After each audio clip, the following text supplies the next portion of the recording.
Hello बेटा, नमस्कार सभी को। जैसा कि आप लोग जानते हैं कि रीजनिंग में जो अभ्यास हमारी चल रही है वो है कैलेंडर। 3 क्लास हमारी कंप्लीट हो चुकी हैं और हमने बहुत ही महत्वपूर्ण अच्छे तरीके अब तक सीखे हैं, जाने हैं। जैसे कि हमने किसी भी महीने के अंतर्गत किसी तारीख का कोई दिन निकालना है तो वो हम निकाल लेंगे, हमने फार्मूला सीख लिया है। 1 महीने से ज़्यादा की बात है वो भी हम सीख चुके हैं। पूरे वर्ष की बात है वो भी हम सीख चुके हैं। बहुत सारे सालों की बात है वो भी हम सीख चुके हैं। कोई भी तारीख का डायरेक्ट हमें दिन निकालना है, जैसे 15 अगस्त 1947 को क्या दिन था? शुक्रवार था। 26 जनवरी 1950 को क्या दिन था? बृहस्पतिवार था। 28 फरवरी 2008 को क्या दिन था? बृहस्पतिवार था। तो ये सारे तरीके हम लोग सीख चुके हैं। आज इसी में जो क्लास नंबर 4 होगी हमारी, उसे हम कंटिन्यू करेंगे और सीखेंगे कुछ और अच्छे क्वेश्चन। जैसे कि एक प्रश्न तो आप लोग सामने बोर्ड पर देख रहे हैं कि किसी भी शताब्दी का प्रथम दिन ज्ञात करना या अंतिम दिन ज्ञात करना, कि किसी शताब्दी वर्ष के या किसी शताब्दी वर्ष का प्रथम दिन कौन कौन से दिन है जो हो सकता है। जैसे कि हमारी जो शताब्दी हैं 1600, 1700, 1500, 1400, 2100, 2500, 3200, तो ये जो शताब्दी स्टार्ट होती हैं, इन शताब्दी का प्रथम दिन कौन सा हो सकता है या फिर कौन सा नहीं हो सकता। ऐसे ही हमसे पूछेगा कि शताब्दी का अंतिम दिन कौन सा हो सकता है, या फिर ऐसे भी पूछ लेगा कौन सा नहीं हो सकता। जैसे कि इस क्वेश्चन में पूछा गया है कि कौन से दिन हैं। आपको पता है ना, एक सप्ताह में 7 दिन होते हैं। तो उन्हीं में से हमसे पूछा है कि निम्न में से कौन से दिन हैं जो किसी शताब्दी वर्ष के अंतिम दिन नहीं हो सकते, या फिर ऐसे पूछ लेता हो सकते हैं। तो आज हम जानेंगे दोनों ही चीज़ें। उसके लिए मुझे थोड़ा सा आपको कुछ समझाना होगा और मैं आपको यहाँ समझाता हूँ, या फिर इसे तो यहीं रहने दो, आप यहाँ पेज लिए लेते हैं एक और दूसरा। अब समझने वाली बात जो है वो ज़रा अच्छे से आप लोग समझ लेना। सबसे पहले 1 जनवरी सन 1, इस दिन हमारा जो कैलेंडर है वो स्टार्ट होता है, या यहाँ से हमारे कैलेंडर की या ग्रेगोरियन कैलेंडर की स्टार्टिंग हुई है, और जिसका प्रथम दिन सोमवार माना गया है, जिसका प्रथम दिन सोमवार माना गया है। इसके बाद में जब मैं कहूँ एक शताब्दी की बात, तो इस शताब्दी का जो अंतिम दिन बैठा होगा, इस शताब्दी का जो अंतिम दिन बैठा होगा और वो रहा होगा, या अंतिम तारीख बैठी होगी, वो 31 दिसंबर सन 100 बैठी होगी। भाई 1 जनवरी सन 1 से और 31 दिसंबर सन 100 तक पूरा एक शताब्दी हो गई, पूरे 100 साल हो गए यदि 1 जनवरी को भी काउंट करते हैं तो। अब आगे आ जाओ, 1 जनवरी सन 101, फिर आगे आ जाइए 1 जनवरी सन 201, फिर आगे आइए 1 जनवरी सन 301, फिर आगे आओ बेटा 1 जनवरी सन 401, और भी आप लिख सकते हो 1 जनवरी समझने के लिए।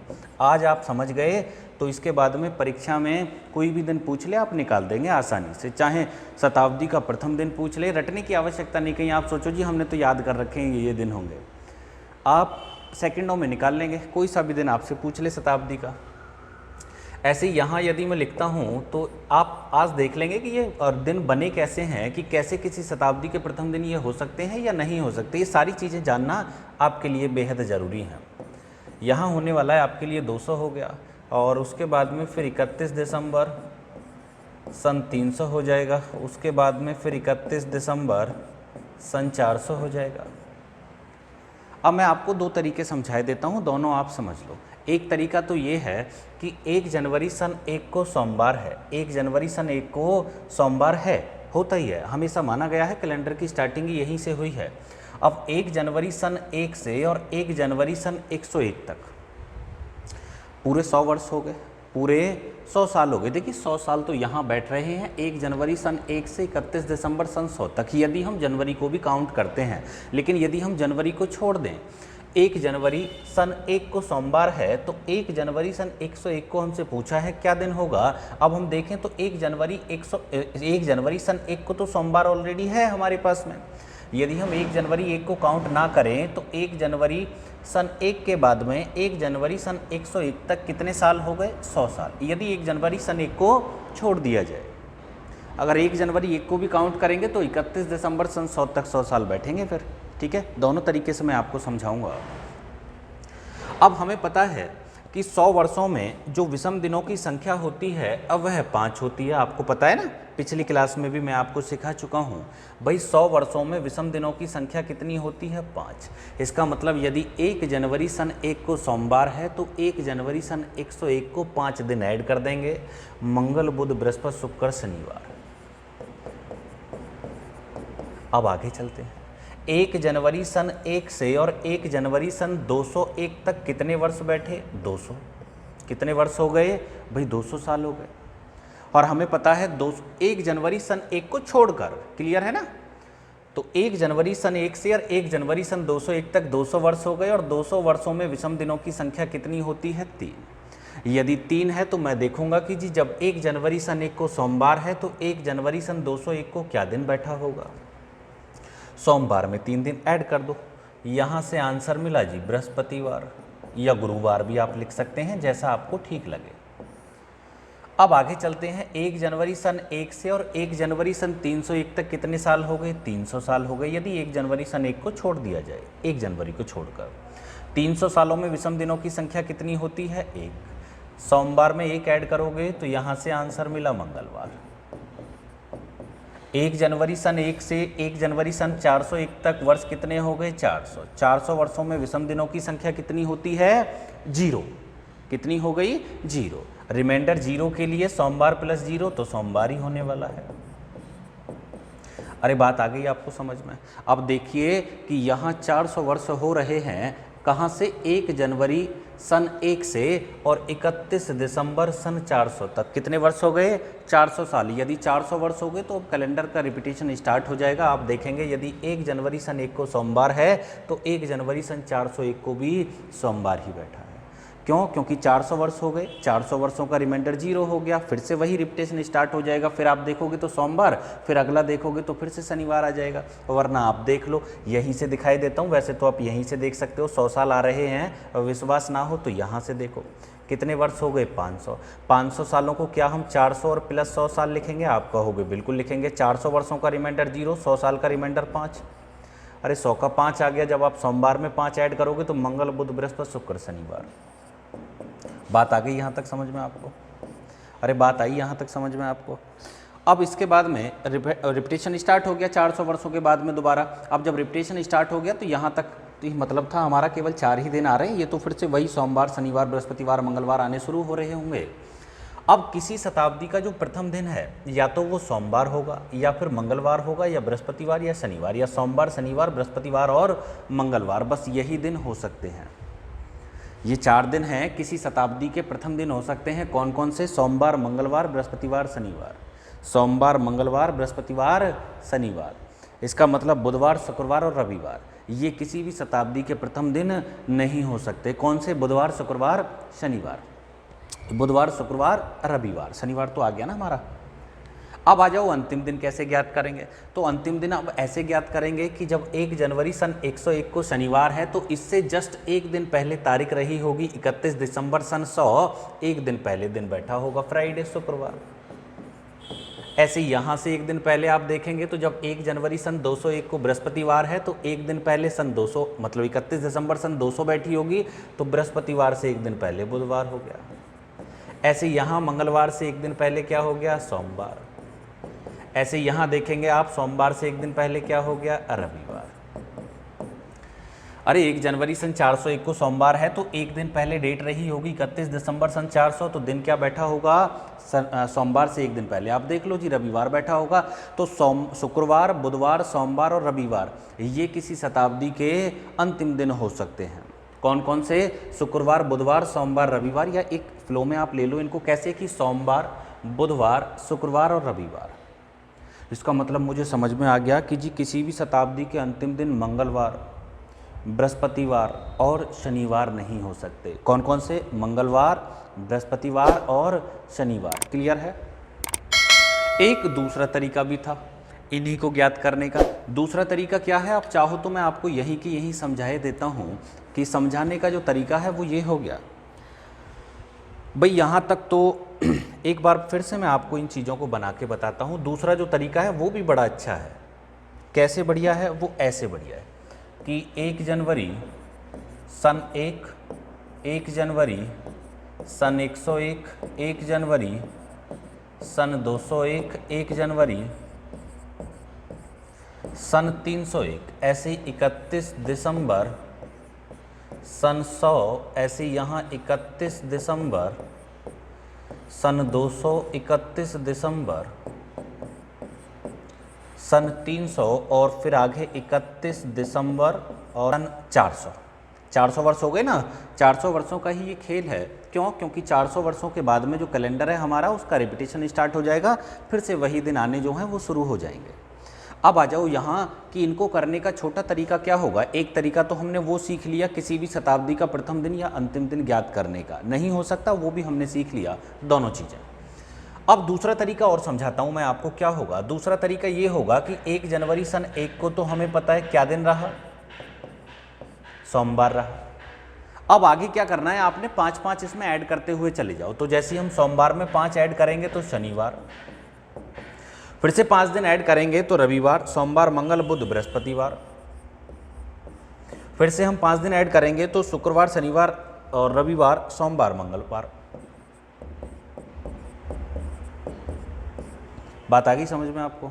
अब आ जाओ आगे, यहाँ आ जाओ भाई। 1 जनवरी, अब अंतिम दिन निकालना सीखो। अंतिम दिन कैसे निकालेंगे, एक बात बताएं। 1 जनवरी सन 1 को सोमवार है और 31 दिसंबर सन 100 को निकालना है। क्या दिन होगा, बस कुछ नहीं करना आपने, प्लस 4 इसमें ऐड कर देंगे, खत्म हो जाएगा। कैसे? कि 1 जनवरी सन 1 से और 31 दिसंबर सन 100 तक पूरे 100 साल बैठ रहे हैं। यदि हम 1 जनवरी 1 को भी काउंट करें, लेकिन अगर हम 1 जनवरी 1 को छोड़ दें तो फिर सालों की संख्या कितनी हो जाएगी, एक दिन कम बैठ रहा है। और हमें पता है 100 वर्षों में विषम दिनों की संख्या 5 होती है।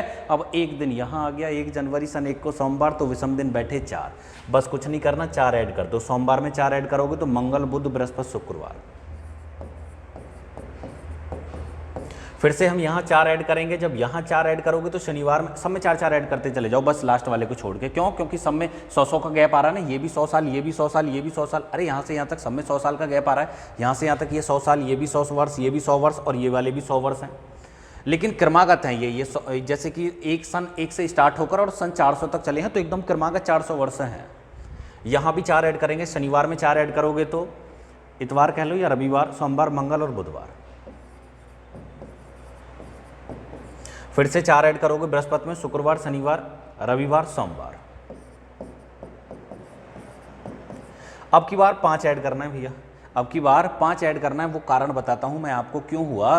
क्योंकि हमें पता है 100 वर्षों में विषम दिनों की संख्या कितनी हो गई, 5। लेकिन इन वाले 100 वर्षों में 1 जनवरी सन 301 से 31 दिसंबर सन 400 तक जो विषम दिनों की संख्या आएगी वह कितनी आएगी, 6 आएगी भैया। क्यों? क्योंकि यहाँ जो फरवरी का माह पड़ा होगा वह 29 का रहा होगा।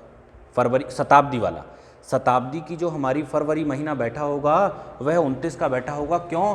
क्योंकि ये भी देखिए, ये जो शताब्दी है हमारी, जब 400 से एग्जैक्ट डिवाइड नहीं है तो यहाँ जो हमारा फरवरी का महीना बैठा होगा शताब्दी वाला, वह 28 दिन का रह गया होगा। क्यों? क्योंकि शताब्दी लीप नहीं है ना भैया। लीप शताब्दी तो ये पड़ी है 400 वाली। प्रत्येक 400 वर्ष बाद हमारा जो लीप शताब्दी आती है, जैसे प्रत्येक हर 4 वर्ष बाद लीप वर्ष आता है, वैसे ही प्रत्येक 400 वर्ष बाद हमारी लीप शताब्दी आती है। सारी चीज़ें हम पहले पढ़ा चुके हैं। तो यहाँ से जो हमारा विषम दिन बैठेंगे वो 6 बैठेंगे। जब 6 में से भी आप 1 घटाओगे, एक दिन 1 जनवरी वाला, तो रह गए 5। 5 ऐड करोगे मंगल में, बुध, बृहस्पति, शुक्र, शनिवार, रविवार। ठीक है भैया, आया समझ में आपको? तो ये दोनों एक ही हैं, बस करने के जो तरीके मैंने आपको समझाए वो दोनों को अलग अलग हो गए। वो पहले जो बताया मैंने आपको वो भी एकदम बढ़िया है। अरे करना ही क्या है, ये एकदम बहुत ईजी है, बहुत आसान है। देखो एक बार और फिर हम मुँह ज़बानी किए लेते हैं, ऐसी बात है। तो सबसे पहले हमसे क्वेश्चन पूछा जाएगा, बताइए किसी शताब्दी का प्रथम दिन कौन सा नहीं हो सकता। अब हमसे कह रहा है किसी शताब्दी का प्रथम दिन कौन सा नहीं हो सकता। हमें पता है शताब्दी की स्टार्टिंग कहाँ से हुई, सोमवार से। 5 दिन ऐड करो शनिवार, फिर से 5 दिन ऐड करो बृहस्पतिवार। बात आ रही है समझ में? अरे 5-5 ऐड करते हुए जा रहे हैं और फिर से हम इसमें 5 दिन ऐड करेंगे तो शुक्रवार, शनिवार, इतवार, सोमवार, मंगलवार।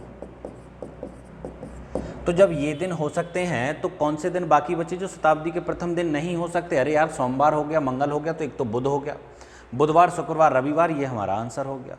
कितनी आसानी से हमने ज्ञात कर लिया। 4-4 दिन यहाँ ऐड करके लिख दो, इसमें 5 दिन ऐड कर देना, ये अंतिम दिन हो गए। अगर ये अंतिम दिन है तो कौन से नहीं हो सकते, तो मंगलवार, मंगल, बृहस्पति और शनिवार ये किसी शताब्दी के अंतिम दिन नहीं हो सकते। क्लियर है? कौन से हो सकते हैं, तो इनमें 5-5 ऐड करके लिख देते, शुक्रवार, बुधवार, सोमवार, रविवार, ये हो सकते हैं। तो उम्मीद है कि ये सारी चीज़ें आपको समझ में आई होंगी। अरे ठीक है बेटा, अब तो ज्ञात कर लोगे किसी शताब्दी का प्रथम दिन और अंतिम दिन, या आप भी नहीं ज्ञात कर पाओगे? अब तो बहुत ईजी तरीका मैंने आपको समझा दिया, तो रटने की आवश्यकता नहीं है। अब आ जाओ हमारे क्वेश्चन पे कि हमारा जो क्वेश्चन है वो है क्या। अभी थोड़ी देर पहले क्वेश्चन से स्टार्टिंग की थी ना हमने, ये वाला क्वेश्चन था। क्या है कि कौन से दिन किसी शताब्दी वर्ष के अंतिम दिन नहीं हो सकते? तो जल्दी बताओ कौन सा? विकल्प नंबर डी हो गया। मंगलवार, बृहस्पतिवार और शनिवार ये किसी शताब्दी के अंतिम दिन नहीं होंगे। ठीक है, इसके बाद में आगे चलेंगे। अब आगे क्या आता है अगला टाइप, वो हम देखेंगे। ये तो हो गया ना, हमने सीख लिया। अब आ जाओ यहाँ। आज मैं आपको 3 टाइप क्लियर कराने वाला हूँ। पहला टाइप तो ये हो गया शताब्दी वर्ष का प्रथम दिन और अंतिम दिन। अब दूसरा टाइप आता है हमारा, और वो ये रहा।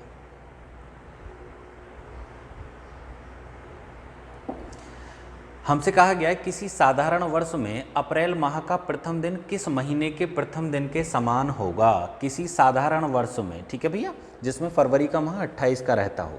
चलिए देखें कि अप्रैल का प्रथम दिन किस महीने के प्रथम दिन के समान होगा। अब करने का तरीका क्या होगा, कैसे हम प्रश्न को बनाएंगे, कैसे हम क्वेश्चन को करेंगे, तो मैं यहाँ समझाता हूँ आपको। इस क्वेश्चन को तो थोड़ा सा हम जूम आउट किए लेते हैं, छोटा कर लें, है ना। इतनी इसकी आवश्यकता अब हमें नहीं है।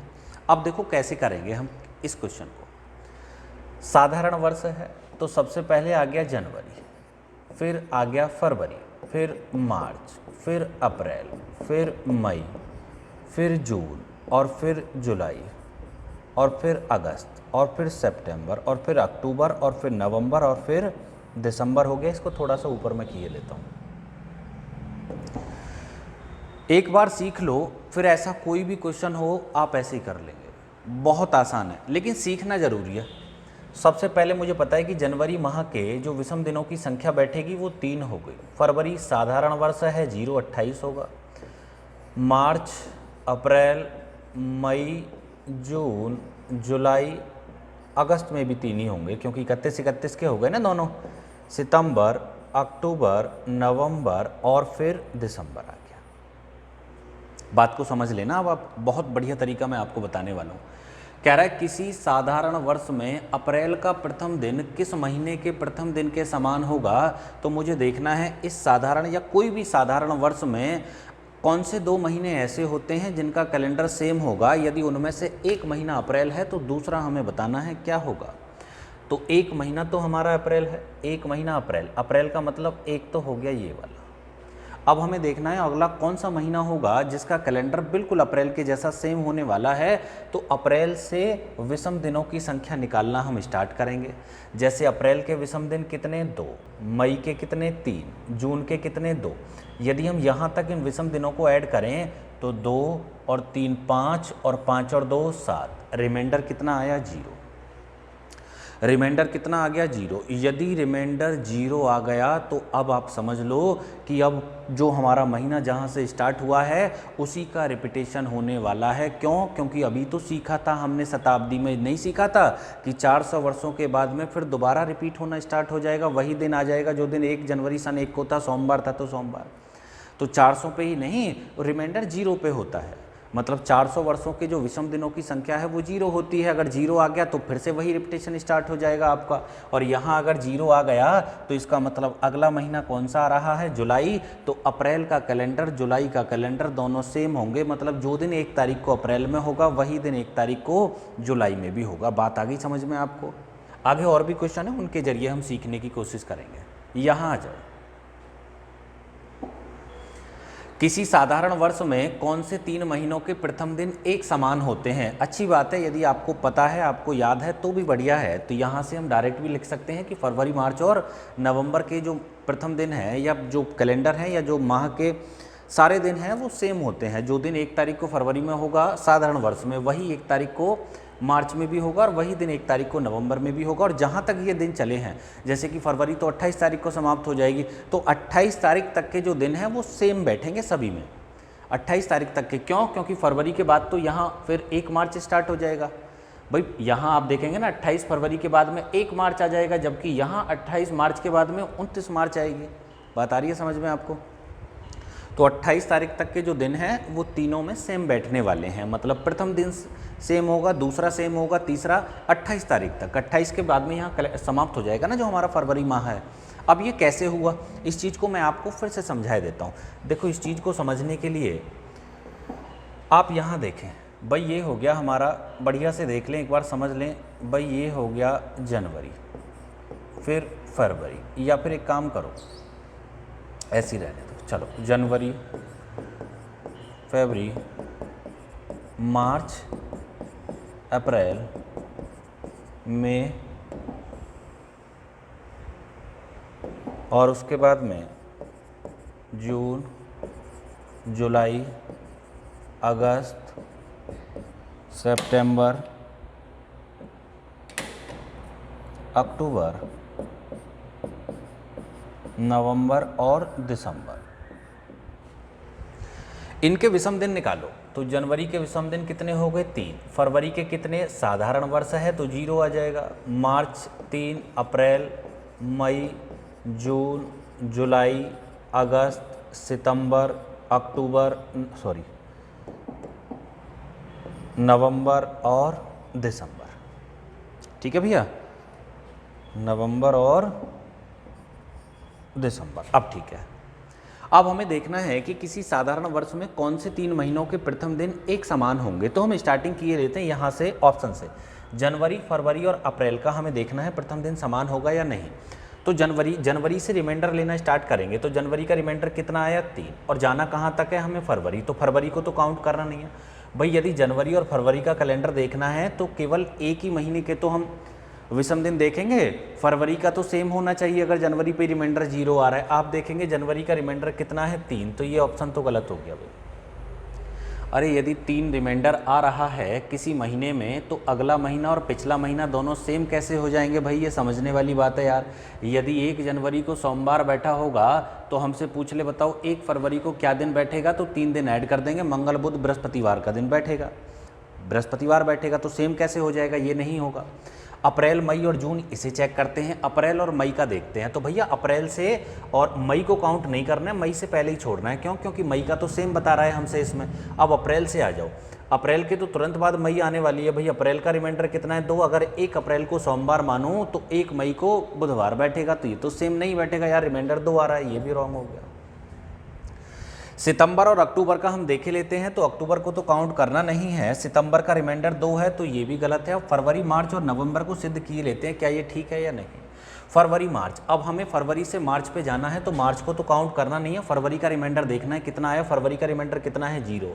इसका मतलब सिद्ध हो गया कि जो दिन 1 फरवरी को बैठेगा वही दिन 1 मार्च को भी बैठेगा, यदि एक साधारण वर्ष है। बात आ रही है समझ में आपको? क्यों? क्योंकि फरवरी का रिमाइंडर 0 है, और रिमाइंडर 0 है तो वही दिन होने वाला है जो दिन पहले है यार। यदि 1 तारीख में, 1 सोमवार में आप 0 जोड़ोगे तो सोमवार ही आ जाएगा। क्लियर हो गया जी, कंफर्म हो गया एकदम। अब आप नवंबर का और चेक कर लो। नवंबर का चेक कैसे करेंगे हम? अब या तो फरवरी से ही नवंबर पे चले जाओ या मार्च से नवंबर पे चले जाओ, एक ही बात है। तो मार्च से हम स्टार्ट करके नवंबर पे जाना है, तो नवंबर को तो काउंट करना नहीं है भाई, नवंबर को काउंट नहीं करना है, अक्टूबर तक के दिन निकालने हैं हमने। अब हमें देखना है तो यहाँ से ऐड करेंगे, हम इनको जोड़ना स्टार्ट करेंगे। आप देखेंगे 3 और 2 5 और 5 और 2 7, ये तो ख़त्म ही हो गया। यहाँ से देखेंगे 3 और 3 6, 3 3 9 और 9 और 2 11, और 11 और 3 कितने हो गए? 14। 14 का मतलब रिमाइंडर 0। यदि रिमाइंडर 0 है तो जैसे ही अगला महीना आएगा, कौन सा वाला? नवंबर का, सेम कैलेंडर होने वाला है भैया। इसका मतलब फरवरी और मार्च का भी सेम है, और मार्च और नवंबर, या फरवरी, मार्च और नवंबर तीनों महीनों का जो कैलेंडर होगा वो एकदम सेम होगा। बात आई समझ में आपको भैया? आगे चलते हैं। अरे सीख रहे हो ना कुछ? किसी साधारण वर्ष में जनवरी का प्रथम दिन किस महीने के प्रथम दिन के समान होगा? बिल्कुल बताएंगे जी, जनवरी का जो प्रथम दिन है वो किस महीने के प्रथम दिन के समान होगा। तो जोड़ते चले जाओ, जहाँ रिमाइंडर 0 आ जाए उससे अगला महीना ही हो जाएगा। जैसे कि साधारण वर्ष है तो आप देखेंगे ना, जनवरी, फरवरी, मार्च, अप्रैल, तो 3 और 3 6 और 2 8, ये तो ज़्यादा हो गया, तो अभी और आगे जाना पड़ेगा। अप्रैल के बाद में मई, मई के बाद में जून के बाद में फिर जुलाई, और जुलाई के बाद में फिर अगस्त हो गया, और अगस्त के बाद में ये सितंबर हो गया।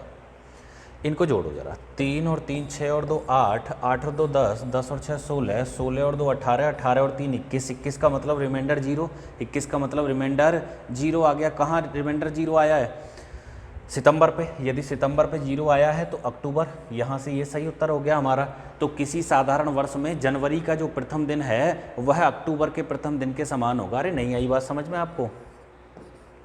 जनवरी, फरवरी, मार्च, अप्रैल, मई, जून, जुलाई, अगस्त, सितंबर, और चलो अब सितंबर तक यहीं लिख लो यार, जब ऐसी बात है तो।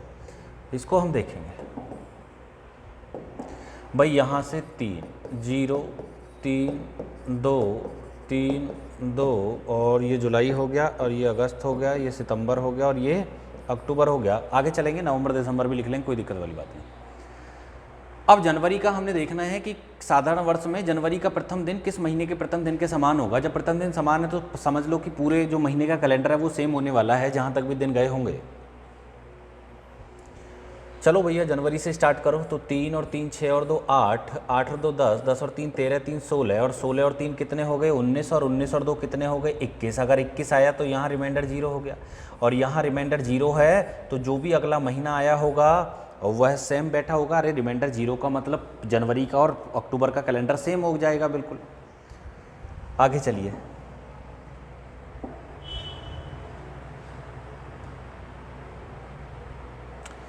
यहाँ आइए कि किसी साधारण वर्ष में सितंबर का प्रथम दिन किस महीने के प्रथम दिन के समान होगा। अच्छा जी, सितंबर, अक्टूबर, नवंबर और दिसंबर। भाई दिन बचे ही कितने हैं?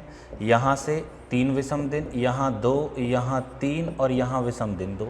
अब सितंबर का हमसे पूछ रहा है कि सितंबर महीने का जो कैलेंडर है या सितंबर जो माह है वह किस महीने के बराबर बैठने वाला है। दोनों के जो कैलेंडर हैं वो सेम होने वाले हैं, या फिर सितंबर का प्रथम दिन किस महीने के प्रथम दिन के समान होगा। एक ही बात हो गई यार, जब प्रथम दिन समान है तो पूरा महीना सेम जाने वाला है ना, जहाँ तक भी मिनिमम होगा, जिस महीने में भी कम से कम तारीख रही होगी। तो सितंबर से रिमाइंडर स्टार्ट करेंगे। आप देखेंगे 2 और 3 5, और 5 और 2 7, यहाँ रिमाइंडर 0 आया। अगर यहाँ रिमाइंडर 0 आया है तो अगला महीना कौन सा है? दिसंबर का। अगला महीना कौन सा? दिसंबर का। तो भैया किसी साधारण वर्ष में सितंबर महीने का जो प्रथम दिन होगा वही दिन दिसंबर महीने के प्रथम दिन को भी होगा। 1-1 तारीख को। मेरा कहने का मतलब ये है, समझ जाया करो थोड़ी बहुत बात तो आप लोग, छोटी मोटी बातें। यहाँ आ जाइए जी।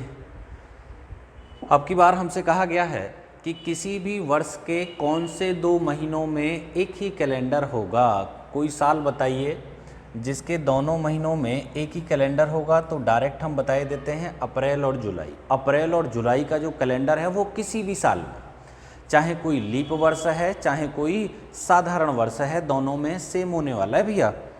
जैसे कि आप समझिए कि कोई भी वर्ष है हमारा, तो कोई भी वर्ष का मतलब हो गया, जनवरी से हम स्टार्टिंग कर रहे हैं, जनवरी हो गया, फरवरी हो गया, मार्च, अप्रैल, मई, जून, जुलाई, अगस्त, सितंबर। तो बस यहीं तक बहुत है, आगे जाने की आवश्यकता नहीं है। ये चलो आगे चल रहे हैं, और भी कुछ ले लेंगे ना यहाँ से। दूसरा क्वेश्चन, ये दिसंबर हो गया लास्ट में। यहाँ से मैं ज़रा विषम दिनों की संख्या निकाले देता हूँ कितनी आई। तो यहाँ विषम दिन कितने आ गए? 3। यहाँ कितने आ गए? 0 या 1। क्यों? क्योंकि लीप है तो 1 हो जाएगा अब की बार। यहाँ 3 2 3 2 3 3 2 3 2, और यहाँ से कितने आ गए? 3 हो गए। क्लियर है? अब हमसे कह रहा है किसी भी वर्ष के कौन से 2 महीनों में एक ही कैलेंडर होगा। तो चलो जून और अक्टूबर का चेक करते हैं। पहले हम जून और अक्टूबर का चेक करते हैं। तो जून से और अक्टूबर तक हमने जाना है, तो अक्टूबर तो काउंट होगा नहीं भाई। अगर अक्टूबर और जून का सेम बताया गया है तो अक्टूबर तो काउंट होगा नहीं, अक्टूबर से पहले ही हमने जाना पड़ेगा। अक्टूबर से पहले का मतलब हो गया सितंबर तक। यहाँ से यदि मैं इनको जोड़ता हूँ तो 2 और 3 5 और 3 8 और 2 10, रिमाइंडर 10, 10 का मतलब रिमाइंडर 3 आ रहा है। तो यार सेम कैसे हो जाएगा, रॉन्ग। अप्रैल और नवंबर का चेक करते हैं। जब हम अप्रैल और नवंबर का चेक कर रहे होंगे तो भैया अप्रैल और नवंबर का चेक करने के लिए इसको मिटा देता हूँ यहाँ से मैं इसे। अप्रैल और नवंबर, तो अप्रैल को काउंट करना है और नवंबर के लिए अक्टूबर तक छोड़ेंगे हम, क्योंकि नवंबर तो हमसे कहा ही गया है नवंबर को काउंट नहीं करना। यहाँ हम देखेंगे तो 2 और 3 5 और 2 7 हो गया। यहाँ आगे चलेंगे हम, फिर 3 और 3 6 और 2 8 हो गया, और 8 और 3 11 हो गया। तो 11 का मतलब 4 ये भी नहीं है, गलत आ रहा है। चलो अप्रैल और जुलाई को देखे लेते हैं। अप्रैल और जुलाई, तो भैया अप्रैल मई जून, जुलाई काउंट नहीं होगी। क्यों? क्योंकि जुलाई में तो होना चाहिए, जुलाई में तो रिमाइंडर पहले ही 0 हो जाना चाहिए ना, तभी तो जुलाई का सेम बैठेगा। अब आप देखेंगे तो 2 और 3 5 और 2 7, यदि रिमाइंडर 7 आ रहा है, अरे 2 और 3 5 और 2 7, यदि यहाँ रिमाइंडर 0 है तो अगला जो महीना होगा वह स्टार्टिंग वाले महीने के बराबर बैठेगा। मतलब जो दिन 1 तारीख को अप्रैल में होगा वही दिन 1 तारीख को जुलाई में होगा। तो दोनों कैलेंडर जो हैं वो एकदम सेम होने वाले हैं। कहाँ तक? 30 तारीख तक। क्यों? क्योंकि अप्रैल का महीना 30, जुलाई में 31 भी रह जाएगी, उससे कोई फ़र्क पड़ने वाला है नहीं। चलो इसी से मैं आपसे और पूछ लेता हूँ क्वेश्चन। यदि मैं आपसे पूछूं कि बताइए किसी लीप वर्ष में जनवरी का जो माह होगा वह किस माह के बराबर बैठेगा। मतलब जनवरी, जो दिन जनवरी की 1 तारीख को बैठेगा वही दिन और किस महीने की 1 तारीख को बैठेगा। कौन से वर्ष में? लीप वर्ष की बात चल रही है अब की बात। यदि लीप वर्ष की बात चल रही है तो अब हम क्या करेंगे, जनवरी से रिमाइंडर लेना स्टार्ट करेंगे और 7 या 7 का मल्टीपल जहाँ भी आ जाएगा वहीं छोड़ देंगे, मतलब वहीं रिमाइंडर 0 आ जाएगा। जैसे कि 3 और 1 4 और 4 और 3 7, अरे 3 और 3 6 और 1 7 लीप वर्ष है तो यही 7 आ गया। अगर 7 आ गया तो रिमाइंडर 0 आ गया, रिमाइंडर 0 आ गया तो सही उत्तर क्या हो गया? अप्रैल। अरे आई बात समझ में? तो ये काम की चीज़ें सिखा रहा हूँ मैं आपको, ऐसा नहीं कि बेवजह हम समय बर्बाद कर रहे हों। ये बहुत काम की चीज़ें हैं, इससे संबंधित अब कोई भी क्वेश्चन कैसा भी पेपर में आ जाए तो बचने वाला है नहीं। क्यों? क्योंकि सारे तरीके हम लोग सीख चुके हैं। इसके बाद भी और कोई कैलेंडर होगा सेम। चलो आगे चलते हैं, फिर से देखें आगे 7 जा रहा है क्या कहीं। आगे जब हम चलेंगे तो यहाँ तक तो 3 और 3 6 और 1 7 आ गया। अभी फिर आगे चल रहे हैं तो यहाँ देखेंगे हम 2 और 3 5 और 5 और 2 कितना आ गया? 7 आ गया। अरे आप देखेंगे 2 और 3 5 और 5 और 2 7, यदि यहाँ 7 आ गया तो अगला फिर से सेम होने वाला है। कौन सा वाला? जुलाई का। फिर से जुलाई सेम हो जाएगा। क्यों? क्योंकि 3 और 3 6 और 1 7, और यहाँ से फिर से हम देखेंगे तो 2 और 3 5 और 2 7, तो जुलाई भी सेम हो जाएगा। अभी हम आगे चलें तो 3 और 3 6 और 2 8, 8 और 3 11, 11 और 2 13 और 13 और 3 16, अब नहीं होगा। ठीक है, तो अब हमें यहाँ से ये भी पता चल गया कि किसी लीप वर्ष में जनवरी, अप्रैल और जुलाई तीनों माह के जो कैलेंडर होंगे वह कैसे होंगे? सेम होंगे भैया। जो दिन 1 तारीख को जनवरी में होगा वही अप्रैल में होगा और वही जुलाई में होगा। कब? एक लीप वर्ष में। कब की बात है? लीप वर्ष की बात चल रही है भैया। ठीक है, उम्मीद है समझ में आया होगा आपको। इसके बाद में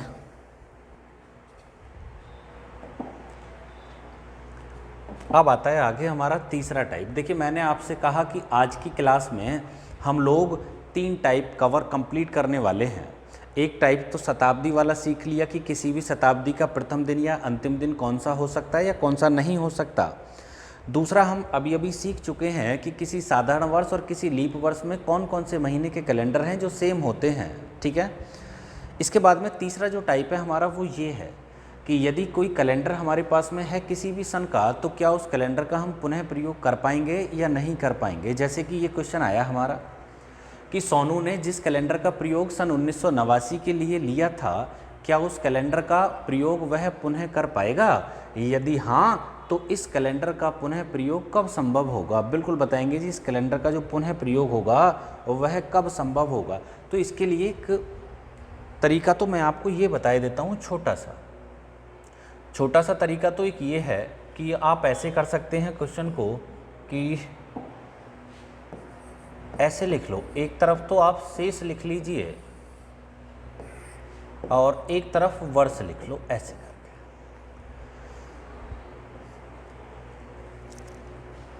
चालू वर्ष को यहाँ मैं लिखे देता हूँ, चालू वर्ष को 4 से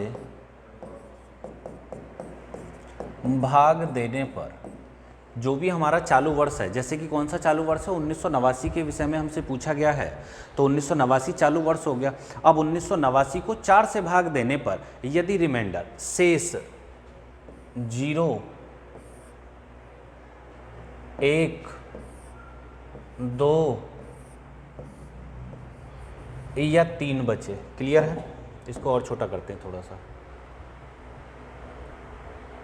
अब ठीक है। यहाँ ध्यान दें, रिमाइंडर कितना बचे? 3। इसके लिए फार्मूला याद रखेंगे हम, 0, 1, 2, 3 और 28, 6, 11, 11 याद रखना है। ये है क्या, अब मैं आपको बता देता हूँ कि किसी भी चालू वर्ष में जब हम 4 से डिवाइड करेंगे और रिमाइंडर 0 आया, यदि रिमाइंडर 0 आया तो इसका मतलब अब जो हमारा कैलेंडर का रिपीटिशन होगा वो प्रत्येक 28 वर्ष पे होगा, 28 वर्ष के बाद में होगा। यदि रिमाइंडर 1 आता है तो 6 साल के बाद कैलेंडर रिपीट हो जाता है, रिमाइंडर 2 आए तो 11 वर्ष बाद हो जाएगा, रिमाइंडर 3 आए तो 11 वर्ष बाद हो जाएगा। कहीं कहीं ये नहीं भी हो पाता, वो किस कंडीशन में नहीं होगा उसके बारे में भी हम जिक्र कर लेंगे, सारी चीज़ें सीखेंगे, कुछ नहीं बचेगा। अब जैसे कि चलो 89 का हम देखे लेते हैं कि सोनू ने जिस कैलेंडर का प्रयोग सन 1989 के लिए किया था, क्या उस कैलेंडर का पुनः प्रयोग कर पाएगा? तो करना क्या है, 1989 को 4 से हम डिवाइड करेंगे, तो 4 का रूल देखेंगे ना, 1989 को क्यों करें, केवल 89 को ही कर लो। 4 दूनी 8, 4 दूनी 8, रिमाइंडर कितना आया? 1।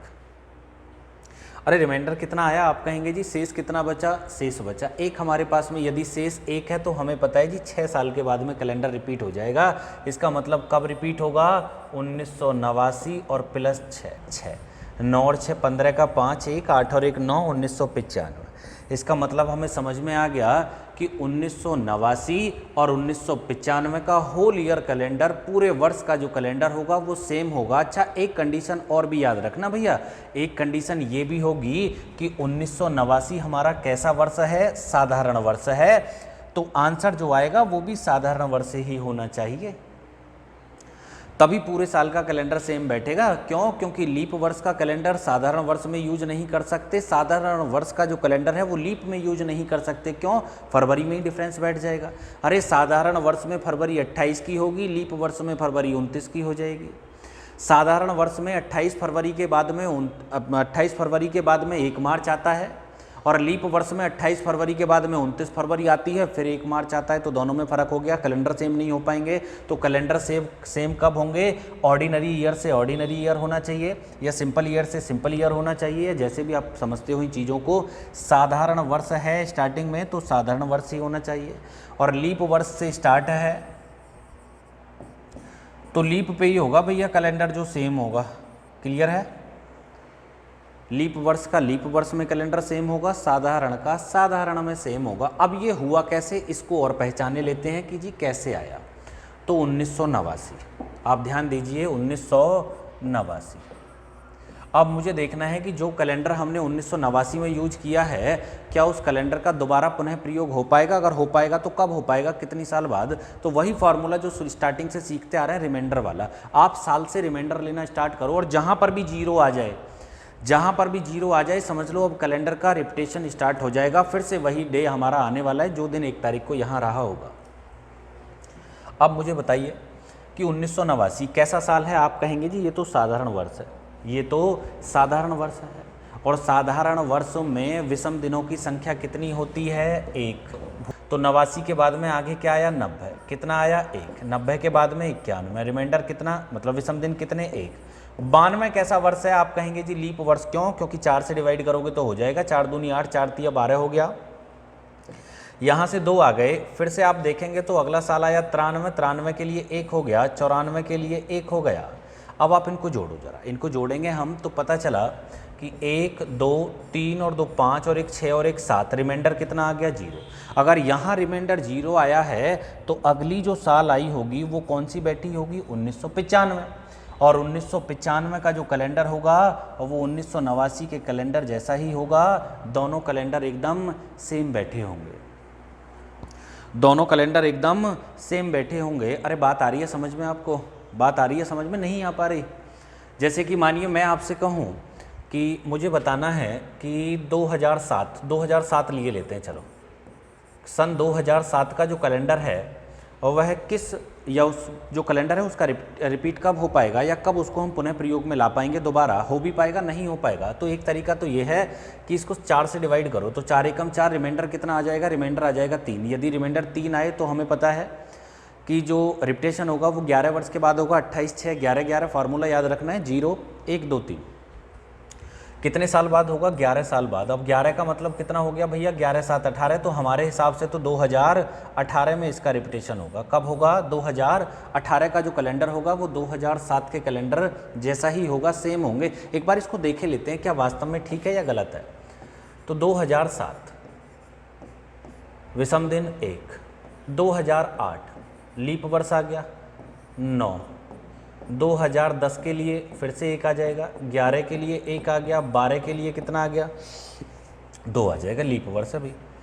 और 13 के लिए कितना 1, 14 के लिए कितना 1, 15 के लिए कितना 1, 16 के विषम दिन कितने हो जाएंगे, 2 हो जाएंगे 16 के विषम दिन। 16 के बाद में 2017 के विषम दिन कितने आ जाएंगे, 1। इनको जोड़ के देखते हैं जरा, कहाँ 7 बैठता है या कहाँ रिमाइंडर 0 आ जाएगा। आप देखेंगे 1 और 2 3 और 1 4 और 1 5, 5 और 1 6, 6 और 2 8, 8 और 1 9 और 1 10 और 1 11, 11 और 2 13, 13 और 1 14। यहाँ 14 आ गया। 14 को जब हम 7 से डिवाइड करेंगे तो रिमाइंडर 0। अरे 7 का कोई भी मल्टीपल हो रिमाइंडर 0 देगा। यदि रिमाइंडर यहाँ 0 आया है तो 2017 के जस्ट बाद अगला वर्ष कौन सा आया होगा, 2018। इसका मतलब 2007 का जो कैलेंडर है हम पुनः प्रयोग में ला सकते हैं कब, 2018 में। तो फॉर्मूला याद है भैया, ये रहा, शेष 0 1 2 3। यदि शेष 0 बचे तो 28 वर्ष बाद, 1 के लिए 6, 2 के लिए 11, 3 के लिए 11। कहीं कहीं ये थोड़ा सा मिसमैच भी हो जाता है या गलत आंसर भी आ जाता है, बहुत एक कंडीशन है, मैं अब समझा दूंगा आपको। अब आ जाओ यहाँ, हमसे कह रहा है 2011 के कैलेंडर का पुनः प्रयोग अन्य वर्षों में किया जा सकता है, तो बताइए किस वर्ष में होगा। तो 2011 4 से आप डिवाइड करो, जब हम 4 से डिवाइड करेंगे तो 4 दूनी 8, बचा कितना हमारे पास में अरे 2011 का तो मुझे लग रहा है शायद अभी निकाला था हमने, नहीं 2011 नहीं था, वो 2007 था। 11 का देख लेते हैं, तो 11 को डिवाइड करेंगे 4 से, 4 दूनी 8, रिमाइंडर कितना 3, और 3 का मतलब क्या हो गया, अरे 28 6 11 11, 11 आ जाएगा। तो 2022 इसका सही उत्तर हो गया, ये आंसर हो गया। चेक करना चाहो तो चेक कर लेना आप, जैसे अभी मैंने किया था ना वैसे ही कर लेंगे। अरे ऐसे कर लोगे यार।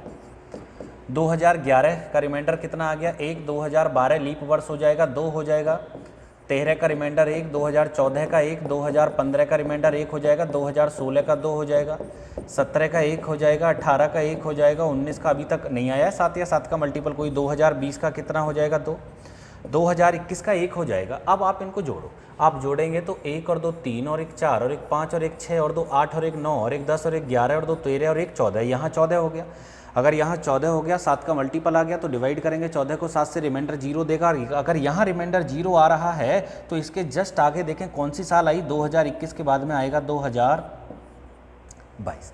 इसका मतलब 2022 का कैलेंडर और 2011 का कैलेंडर दोनों सेम होने वाले हैं। तो आप अगर परीक्षा में मानो भूल भी गए कि पता नहीं किसने को कितने से भाग लगाना था या कुछ डाउट आ रहा है आपको मन में, तो करने का तरीका तो मैंने सिखा दिया। देखिए ऐसा नहीं है कि मैं आपको केवल ट्रिक बता के चल रहा हूँ, मैं आपको पूरा विश्लेषण बता के चल रहा हूँ। शताब्दी वर्ष का स्टार्टिंग मैंने बताई आपको कि शताब्दी का प्रथम दिन क्या होगा, शताब्दी कोई शताब्दी है तो उसका अंतिम दिन क्या होगा। क्या मैंने केवल ट्रिक बताई आपको, क्या मैंने केवल आपको रटाया नहीं मैंने आपको पूरा तरीका बताया कि क्यों शताब्दी के प्रथम दिन कौन कौन से होते हैं और क्यों लास्ट दिन कैसे कैसे आ सकते हैं। ऐसे ही दूसरा फिर मैंने आपको ट्रिक नहीं बताई कि कौन कौन से किसी साधारण वर्ष में किस किस महीने हैं जो सेम डे के होते हैं, जिनके दिन समान होते हैं, जो दिन 1 तारीख को वहाँ वही दिन, मतलब पूरे महीने के कैलेंडर सेम होते हैं। ट्रिक बताई मैंने, ट्रिक भी बताई मैंने कि ये महीने होंगे, लेकिन मैंने आपको विश्लेषण भी बताया कि ऐसे होते हैं। ऐसे ही आ गया ये वाला क्वेश्चन हमारा कि जो कैलेंडर सेम होगा वह कौन सा होगा, तो मैंने आपको ट्रिक भी बताई कौन सी वाली, 28 6 11 11 0 1 2 3 वाली। उसके बाद में ऐसे भी मैंने आपको बता दिया कि वही फार्मूला यार, कैलेंडर पूरा कैलेंडर रिमाइंडर पर ही आधारित है, बस विषम दिन और शेष दिन यही ज्ञात करने हैं हमने। अब आ जाओ इस क्वेश्चन पे हमारे पे कि वर्ष 2004 में फरवरी माह में 5 रविवार थे। तो वर्ष 2004 ना एक लीप वर्ष है, इसलिए इसमें 5 शनिवार बैठे होंगे। क्यों? क्योंकि हमें पता है फरवरी का जो माह होता है साधारण वर्ष में वो 28 दिन का होता है। 28 को 7 से डिवाइड करोगे तो 7 चौक 28, 4 बार एग्जैक्ट डिवाइड होता है। इसका मतलब हर दिन, मतलब 4 सप्ताह बन गए यार। 28 दिन में 4 सप्ताह हो गए, तो जब एक सप्ताह में एक दिन एक बार आता है, हर दिन एक एक बार आता है एक सप्ताह में, तो 4 सप्ताह में 4 बार आने हैं प्रत्येक दिन, चाहे सोमवार हो, चाहे मंगल हो, चाहे बुध हो, चाहे बृहस्पतिवार हो। लेकिन 5 बार आया है रविवार, तो सीधी सी बात थी कि 28 नहीं 29 दिन होंगे, वैसे भी मुझे दिखाई दे रहा है ना। तो ये एक लीप वर्ष हो गया। कैसा वर्ष हो गया? लीप वर्ष हो गया। और इससे पहले अंतिम बार निम्नलिखित में से किस वर्ष में फरवरी में 5 रविवार थे? तो बिल्कुल बताएंगे जी कौन से वर्ष में 5 रविवार थे। तो ये तो बड़ा आसान सा क्वेश्चन। एक तो ऐसे हो गया कि आप वही फॉर्मूला लगा लो अपना पिछला वाला, है ना, कि 2004, 4 को डिवाइड करो, रिमाइंडर कितना आ रहा है? 0। रिमाइंडर 0 का मतलब हो गया 28 साल बाद रिपीटिशन होना है। तो यार 2004 में से 28 साल आप घटा दो। जब हम 28 साल घटा रहे होंगे तो 14 में से 8 को घटाया हमने, 6 आ गया। 1996 बैठेगा कितना? नहीं 76 बैठेगा 28 साल पे। तो 14 में से 8 को घटाया तो 6 हो गया। इसके बाद में हम आगे देखेंगे बचा कितना यहाँ? 9। 9 में से 2 को घटाया 7 हो गया। यहाँ बचे हमारे कितने? 9, और यहाँ बचा 1, 1976 हो गया जी। क्वेश्चन हमारा समाप्त। आप देख भी सकते हैं वैसे ही लिखकर, जैसे पहले हमने लिखा था। तो 2004 से हम छोड़ देंगे, 2004 को 3 से स्टार्ट करके ऊपर को चले चलेंगे, 3, 2, 1 इस प्रकार से रिमाइंडर जोड़ते चले जाओ। जहाँ भी जोड़ने से 7 का मल्टीपल आ जाए, रिमाइंडर 0 आ जाए, वही सेम हो जाएगा। 1976 पे बैठता। ठीक है,